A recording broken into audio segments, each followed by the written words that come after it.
Go into the enclave of the terrorists and go and treat them. You are treating the same people that is attacking the communities. You tell them no, that you are neutral. How neutral can you be? We've had situations where allegations of arms, them conveying arms to us just to make sure that the war continues. We've had situations where they will tell you they are taking food to communities. Halfway, they'll tell you the trailer has broken down. By next morning, the trailer is empty. And that vehicle that is broken down, the driver will just go and drive it and take it back. So what had happened? You have funded those guys. You are taking care of them equally. We've had several situations like that. So we said, no, it can't continue like that. And that's why we insisted with the state government that, look, the state government must know what's going on. So if any NGO comes, it must be registered. We must monitor what's going on. We've had situations where NGOs will come in with unidentified individuals entering communities. You don't even know what they're doing. I can guarantee you they never did that. You listen to what the military man was saying. Somebody drove a truck. You saw the driver. The next day the thing was empty. Was there a video evidence? So what is this intelligence? You are not even able to exercise common sense. Your home is Nigeria. Somebody comes into your living room, picks you to the boys' corner, and you're sitting there giving excuses. That's the shameful thing about the most populous black nation in the world, Nigerians, who say they are smart, but they are not acting smart. I can guarantee you they never did that. You listen to what the military man was saying. Somebody drove a truck. You saw the driver. The next day the thing was empty. Was there a video evidence? So what is this intelligence? You are not even able to exercise common sense. Your home is Nigeria. Somebody comes into your living room, picks you to the boys' corner, and you're sitting there giving excuses. That's the shameful thing about the most populous black nation in the world, Nigerians, who say they are smart, but they are not acting smart. I can guarantee you they never did that. You listen to what the military man was saying. Somebody drove a truck. You saw the driver. The next day the thing was empty. Was there a video evidence? So what is this intelligence? You are not even able to exercise common sense. Your home is Nigeria. So guys, there are speculations out there that the United States has banned some Nigerian politicians. But this headline for today is saying that no evidence Trump banned Nigerian politicians from entering the United States. Instead, what we saw is this headline that says U.S. Air Force will target terrorists across Africa. Now that the U.S. aid is going to be withdrawn and possibly, the funding of Boko Haram is going to be limited, assuming they have other sources, the United States is saying that they are equally going to be helping in fighting these guys. So guys, we can't just but wait to see how all this is going to play out because we want this menace to end. Anyway, the DSS boss has come out to lend his voice as to what he knows, when it comes to Boko Haram funding and also the intelligence he himself has once handled. He has come out to voice out as to the much information that he can give to Nigerians. Just take your time and watch this video and let me know your thoughts in the comment section below. Take a look. US Air Force. Because you find out that the USAID, as we're talking about right now, is a very big cover because of the United States. The structure itself is designed in this way. You have the U.S. government, you have their foreign affairs, and then right in between you have USAID. And that USAID is one that, most of the agents of the United States will be working through. Some of them come in as doctors, some of them come in as university lecturers or agriculturists or whatever. And then, of course, we will not know except when we properly investigate their movements and everything. Then we can find out that these guys are not actually here as doctors. They are busy maybe in the night trying to transmit information to their headquarters. So it is something that the CDS has set it up. And that is why the intelligence agencies have now put their searchlight on what is happening there. So, and who does the false live? Who is to be held responsible for these lapses? I mean, it's taking a long time. It's taking years. Who should have ensured that their actions were regulated and we didn't have to get to this point where these strong allegations have had to be made before we're shining the spotlight? The international spies, and the internal spies. For instance, I tell you, all the embassies, all the people you see in the embassy, mostly are spies of different countries. Nigeria also played the game. We have NIA, the National Intelligence Agency, which operates from out of our embassies in foreign countries. Now, some of them, those ones are called legal residents. The legal residents are the ones that are permissible by Geneva Convention to operate in each other's country. That's after the Second World War. Normally, what do? They collect information about the country they are and send it to their country. Now, there are others who are in deep cover. And those ones are known as illegal residents. Illegal residents are the ones I'm telling you that comes in at Red Cross, NGOs, and stuff like that, and they work undercover. And then, of course, the same. And the one that the CDS has even right now discovered, was discussing, was the one of, intelligence agencies have observed that most of these Boko Haram people are carrying brand new arms and ammunition. Now, look at the people themselves. You find out that they are just ragtag soldiers or ragtag bandits, but they are carrying state-of-the-art, weapons. Professor Bulaja came in and said it in his interview on another channel that these people, when they went to investigate the Boko Haram insurgency, the natives even told them that they have people flying in with helicopter in the night and dropping things and leaving. Whatever supplies that they are dropping, these are things of very, very serious importance. And of course, the security agencies are very much aware. But like I told you, it is not, we are blaming this one or we're not blaming this guy. The point is that it's a game that is being played internationally all over the world, and then of course, we happen to be playing our own with a terrorist group that is backed by a very serious, superpower. And that power has been with them for so long. That's why over 10 years now, 15 years, we've been fighting Boko Haram. But now I'm happy that the revelations are coming out, and these revelations are going to burst the bubble. They will go into the enclave of the terrorists and go and treat them. You are treating the same people that is attacking the communities. You tell them no, that you are neutral. How neutral can you be? We've had situations where allegations of arms, them conveying arms to us just to make sure that the war continues. We've had situations where they will tell you they are taking food to communities. Halfway to tell you the trailer has broken down. By next morning, the trailer is empty. And that vehicle that is broken down, the driver will just go and drive it and take it back. So what had happened? You have funded those guys. You are taking care of them equally. We've had several situations like that. So we said, no, it can't continue like that. And that's why we insisted with the state government that, look, the state government must know what's going on. So if any NGO comes, it must be registered. We must monitor what's going on. We've had situations where NGOs will come in with unidentified individuals entering communities. You don't even know what they're doing. They don't have NGO ID cards. They're not part of the government. Who is taking them to? What are they going there for? And so by the time we start monitoring what they were doing, we noticed things started getting better. So which means something is going on somewhere. Because they come from all over the world and you don't know who is who. So that's why for every country, please regulate what the NGOs are doing, monitor what they're doing. Most times you hear them telling you that they spent $10 million. So from that clip, I mean, a number of inferences can be made. Maybe the potential that this isn't the first time we're hearing about this, and that maybe our intelligence had maybe picked up on this, but it wasn't pursued. But again, the light was shown on NGOs and the work that NGOs do. I'd like to ask Mr. Macri. I mean, you did serve with the DSS, to ask if what the procedure was like when you were in office or when your time with the DSS. If they were strict with the NGOs, and if all of this comes as a shock or a surprise to you. Yeah, thank you very much for having me.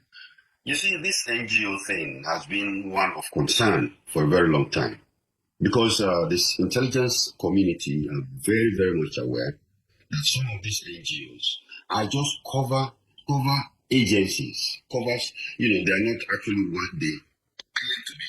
They are cover agencies for, most of the intelligence organizations of the superpowers that are working with us. Because you find out that the USAID, as we're talking about right now, is a very big cover because of the United States. The structure itself is designed in this way. You have the US government, you have their foreign affairs, and then right in between you have USAID. And that USAID is one that, most of the agents of the United States will be working through. Some of them come in as doctors, some of them come in as university lecturers or agriculturists or whatever. And then, of course, we will not know except when we properly investigate their movements and everything. Then we can find out that these guys are not actually here as doctors. They are busy maybe in the night trying to transmit information to their headquarters. So it is something that the CDS has said it all. And that is why the intelligence agencies have now put the searchlight on what is happening there. So on who does the fault lie? Who is to be held responsible for this lapses? I mean, it's taking a long time. It's taking years. Who should have ensured that their actions were regulated and we didn't have to get to this point where these strong allegations have had to be made before we're shining the spotlight? It is not a fault. It is not a fault. It's an international game that is played by every country. I can guarantee you they never did that. You listen to what the military man was saying. Somebody drove a truck. You saw the driver. The next day the thing was empty. Was there a video evidence? So what is this intelligence where you are not even able to exercise common sense? Your home is Nigeria. Somebody comes into your living room, takes you to the boys' quarter, and you sitting there giving excuses. That's the shameful thing about the most populous black nation in the world, Nigerians, who say they are smart, but they are not acting smart. No, what you gotta do, what you have to do is whether you have your own spies or they have their own spies. Anytime anybody comes into your country, the helicopter that was flown in, hey, it was into the Nigerian airspace. How are they able to fly? Did they fly it from another country? Or because helicopter doesn't have a whole long, distance flight. So how did they get in and do that? So all I'm just saying is that the people that have the affairs of protecting Nigeria or being in the forefront or projecting an image from Nigeria, they have failed Nigeria. They have their upper excuses, they may have titles, but they really don't have the intelligence or the capacity to defend Nigeria where it matters. That's what I'm going to say today. America may be a superpower, but America is all just like every other nation. They project their image. Everybody else projects your image. Self-preservation is the first order of business. Anything else is played to the gallery. And Mr. Amakri and the gentlemen have shown in what they have said, they play to the gallery. Excuse me, you may be offended by this, but you have not done your job because you cannot produce a letter that you guys wrote asking or questioning who are these people? What are they doing in Nigeria? We are having suspicion they're doing something like this. So they haven't done it. This is how they go away and say, oh, superpower, America, this and that. I live in America. I run for Congress. Would like Mr. Amakri to respond to this. Thank you for allowing me to respond. Like you said, I was very much entertained by his response, the response of EGK that we are playing to the gallery. It shows that he's very, very much ignorant of what international espionage is all about. I'm very surprised he's a global analyst, and of course he should know what espionage is all about. You don't go and go to a foreign embassy to go and say, hey, your people are, spying on us. So who are these people? No, it doesn't work that way. It doesn't. No, it does work that way. It does work that way. And I will challenge you on a personal level. Please, you have your time. Can you please allow Mr. Amakri? Challenge you on a personal level. Mr. Amakri, please, you have your time. Can you please allow Mr. Amakri? Okay, that's fine. No. Okay, Mr. Amakri. It does not work that way. It does not work that way. In situations where a country is worried about, another country's activities, what they do is to invite the ambassador to their embassy. And we've done it so many times. Nigeria has invited the United States Embassy, ambassador, UK, High Commissioner, any country, in fact, and then of course talk to them and then find out what is going on. But it's like it's a cloak. That's why they call it cloak and dagger.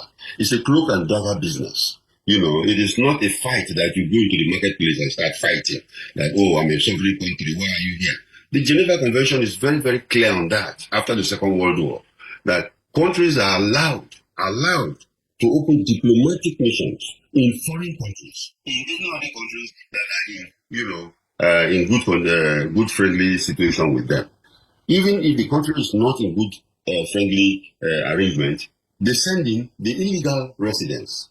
We send in illegal residents, and those illegal residents will go there and do all kinds of things. It is not today that people come to know that the USAID has done a lot of atrocities all over the world. Mr. Amakri, knowing this, why do we still rely on security partnerships with the United States, Africa Command? We share intelligence when it comes to, we're a major anti-terrorism partner with the US. Even Nigeria military officers go for courses in the United States, knowing that, there might be tacit support from the United States for some of these terrorist organizations and also funding. Very good question. Now you find out that the levels of relationship among countries are different. The levels of relationship, because I personally, when I was in service, I worked with the FBI.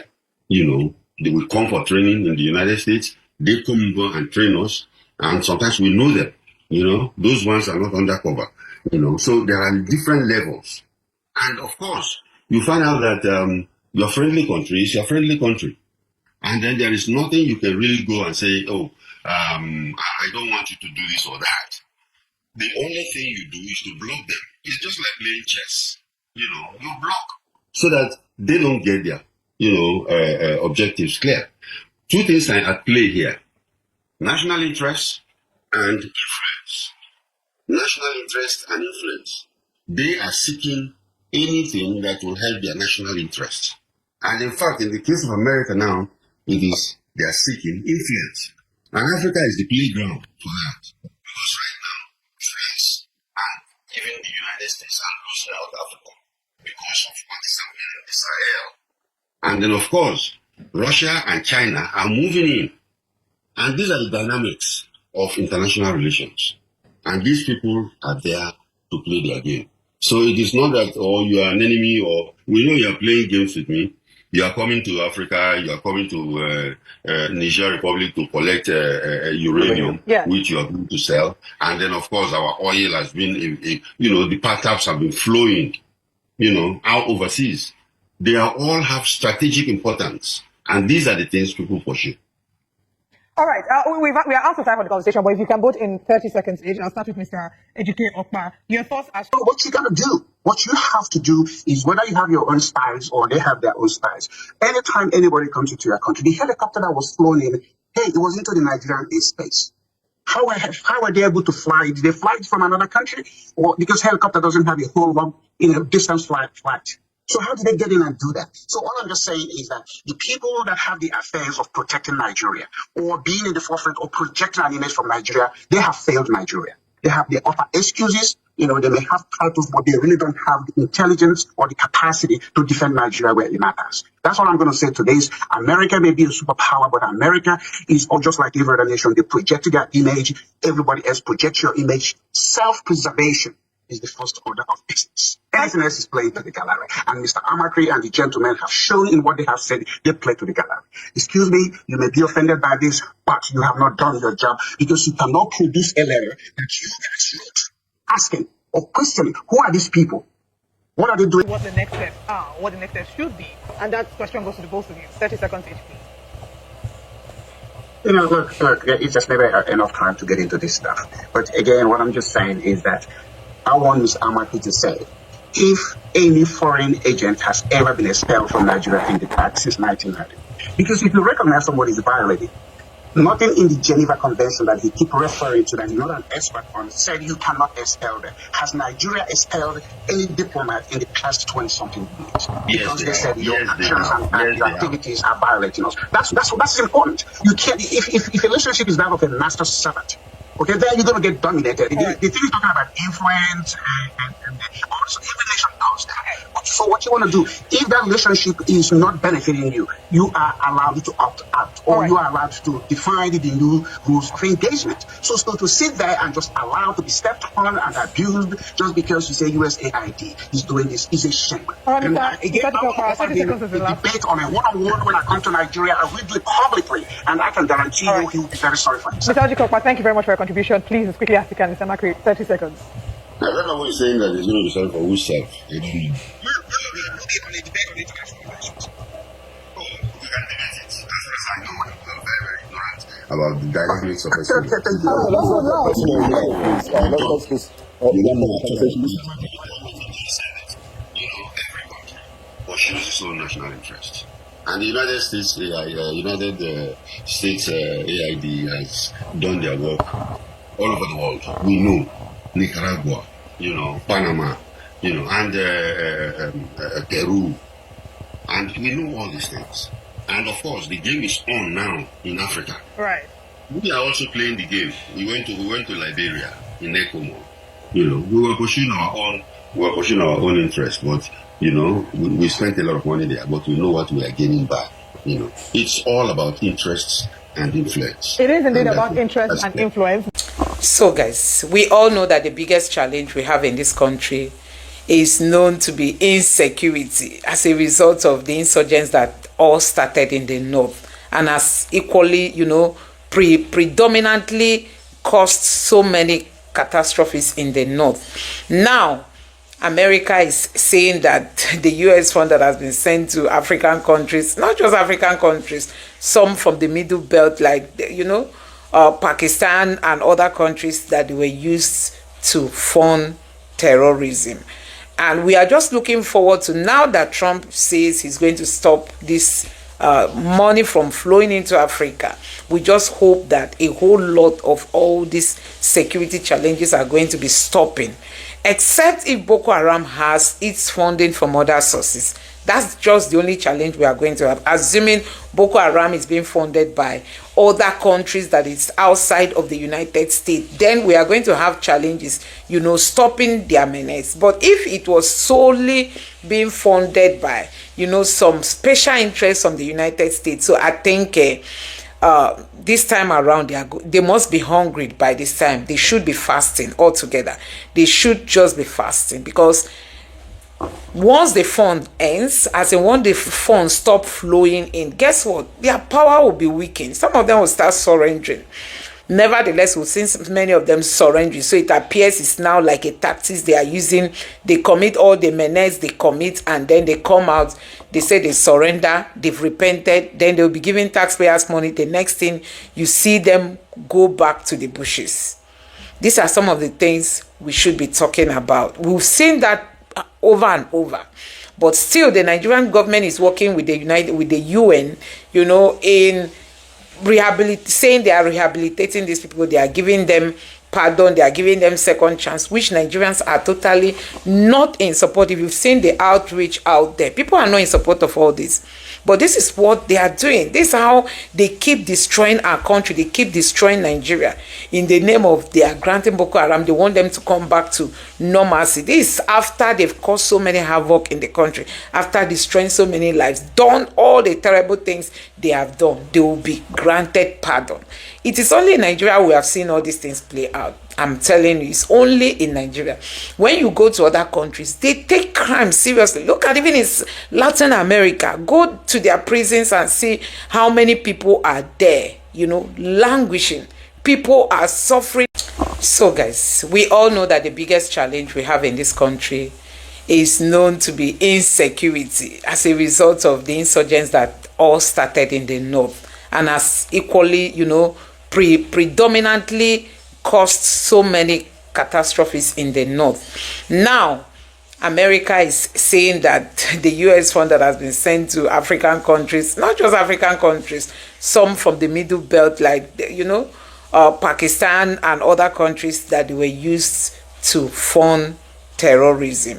And we are just looking forward to, now that Trump says he's going to stop this money from flowing into Africa, we just hope that a whole lot of all these security challenges are going to be stopping, except if Boko Haram has its funding from other sources.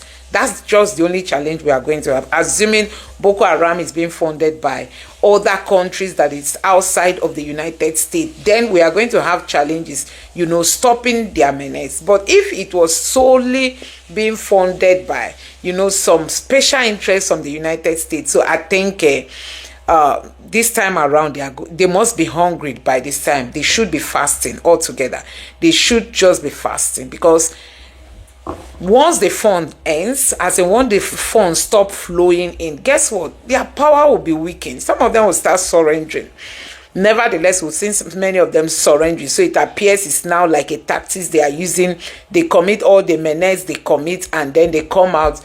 They say they surrender, they've repented, then they'll be giving taxpayers money. The next thing, you see them go back to the bushes. These are some of the things we should be talking about. We've seen that over and over, but still the Nigerian government is working with the UN, in saying they are rehabilitating these people. They are giving them pardon, they are giving them second chance, which Nigerians are totally not in support. If you've seen the outreach out there, people are not in support of all this. But this is what they are doing. This is how they keep destroying our country. They keep destroying Nigeria in the name of they are granting Boko Haram. They want them to come back to normalcy. This is after they've caused so many havoc in the country, after destroying so many lives, done all the terrible things they have done. They will be granted pardon. It is only in Nigeria we have seen all these things play out. I'm telling you, it's only in Nigeria. When you go to other countries, they take crime seriously. Look at even in Latin America. Go to their prisons and see how many people are there, languishing. People are suffering.